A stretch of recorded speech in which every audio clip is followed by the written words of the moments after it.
with Karen and Jeff, and Karen and Jeff flew Pierre and I to Yuma, Arizona to inspect their RV. You guys had already sold us because it was obvious to me the dedication that you guys put into what you were doing and the care to make sure that you got to everything gave me a report that I could use to negotiate with.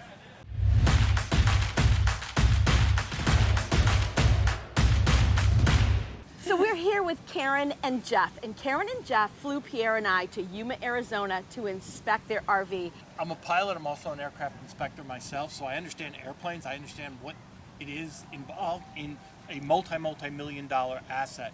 And for me, I don't know how to be an RV inspector and I don't know what to look for.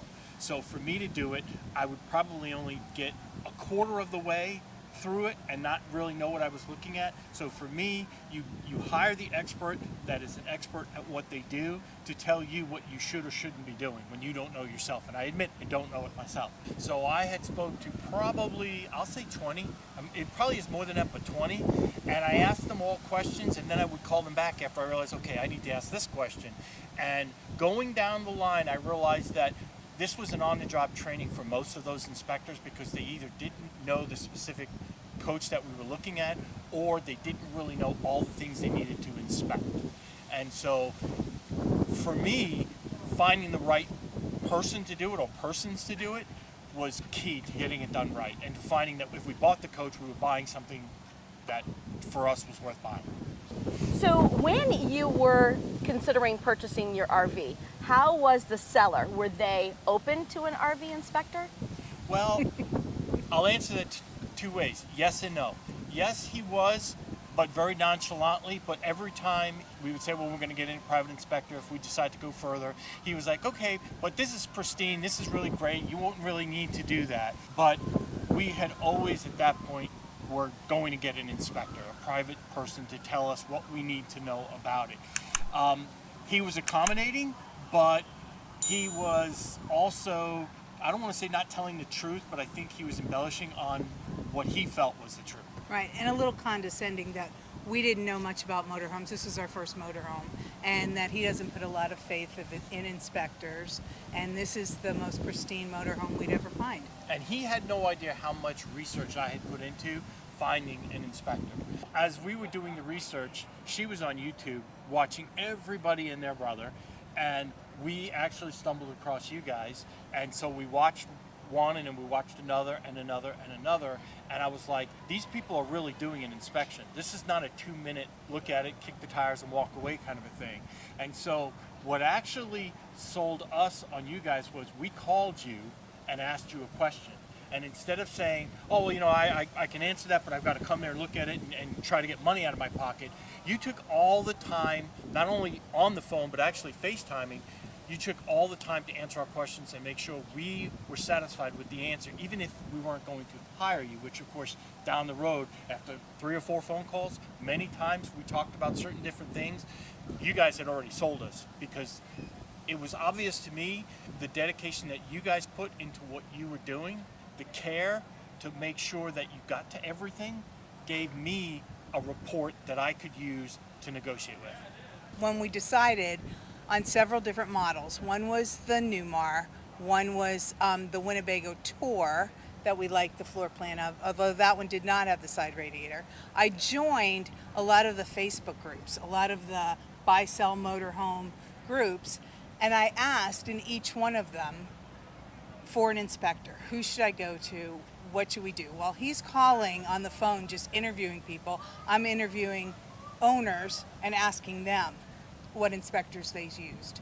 And unanimously, Blue Ox came up at least 5 times in the different groups. So that's how we chose. So we've gone through the whole day. We've done the inspection together. Yes. And this was my teammate right here, and she helped. So once this was done and Pierre went home and he created the report and sent it to you, what was your best tool and how did you use that tool? 336 pages was the report. Every single page on that report was usable information.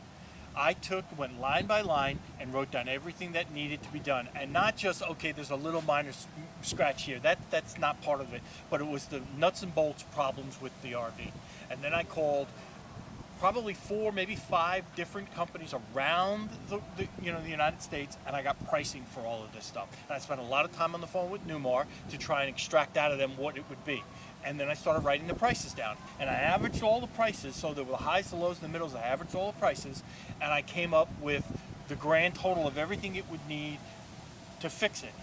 That became my negotiating tool, is because I know what it's going to take to fix this, and so what am I willing to pay for it, and then get it fixed. And so for me, I drew a line in the sand. My number was my number, and I wasn't going over that number. And either he came down to me, or we walked away. And we paid exactly what it was worth. Paid exactly what it was And worth. it's now at Cummins. Right. And getting some things repaired, and then it'll go to Freightliner to get some things repaired. And then finally, in January, we have an appointment at Newmar, and we'll have the slide repaired, that awful squeaky slide. And we're good. And so far, with the estimates, we have done very well. So the value of your inspection versus what you've paid. It's priceless. Priceless. I mean, to me, I got more bang for my buck by using you guys that were able to give me a complete, detailed list. Not just, oh, this, that on a napkin and say, here, go take care of that. But gave me all the tools I needed to make the right decision. And that, to me, is worth its weight in gold.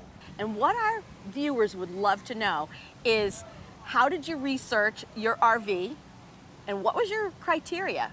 Like, what was the process? In the very beginning, we didn't know what we didn't know.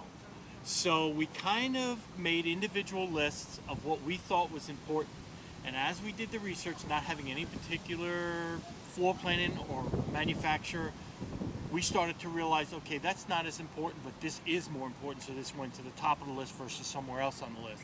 And so for us, it was probably 6 to 8 months that we spent boring a hole through a computer, looking at everything we can do so we could figure out what we didn't know. And then we started going out and looking at all the different RVs that we could and said, okay, we don't want this, we don't want that. Then we talked to people that owned RVs. And then we realized, you know what? We really need this. And that moved to the top of the list and things got crossed off the list. So it was not a very quick process by any stretch. No, and I think that our number one priority was safety. And for us, it was a Class A, and it was to have a tag axle and to have the side radiator. Right. And everything else could go. Tag axle was important to me because I used to be a bus driver, and I know that when we drove even the big 60-passenger sports buses, it was much easier to drive when it had a tag axle. It just felt more stable on the road, and just a smoother ride for me. That was important, and then the side radiator was important for the mechanics to be fixed. Easier to get to the engine.